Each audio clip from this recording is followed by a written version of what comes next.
I want to turn now to a shakeup at Portland City Council. Mingus Mapps has defeated incumbent Portland City Commissioner Chloe Eudaly, who conceded last night. You can see Mingus Mapps coming in with 56% of the vote for Portlanders. Yeah, Mingus Mapps joins us live, fresh off his victory for Commissioner seat number 4. Good morning, Commissioner Mapps.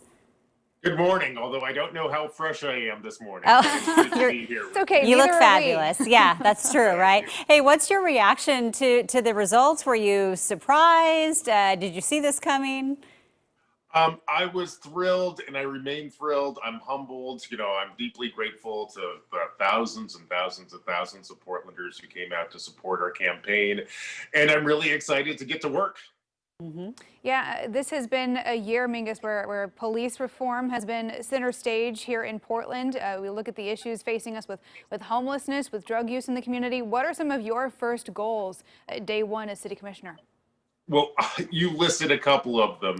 First of all, I'm deeply concerned about COVID. I think that we need to do everything that we can to keep everyone safe and healthy as we head into winter. That includes our houseless neighbors. I'm deeply concerned about getting those folks into safe sleeping situations where they can wash their hands and get out of the rain. And then, we need to come up with meaningful long-term solutions to the problems of homelessness. When I'm on city council, one of the things I'm going to do is challenge the city to end chronic homelessness here in Portland. This is something that I think that we can do if we come together, both on the government side and the nonprofit side and the business community.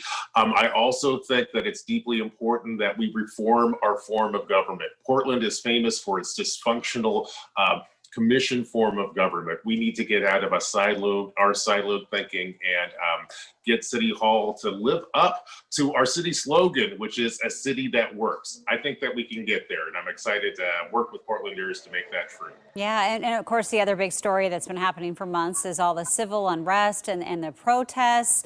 What is your approach to that and dealing with that? Well, as an African-American man, I want to thank everyone who goes out to demand civil rights for people who look like me. Thank you, thank you, thank you. That's incredibly important, and it's exactly how democracy works. On the other hand, the folks who go out and protest and break a window or throw a punch on behalf of Black liberation, I want to ask you to please stop. This does not free my family or make us deeper citizens.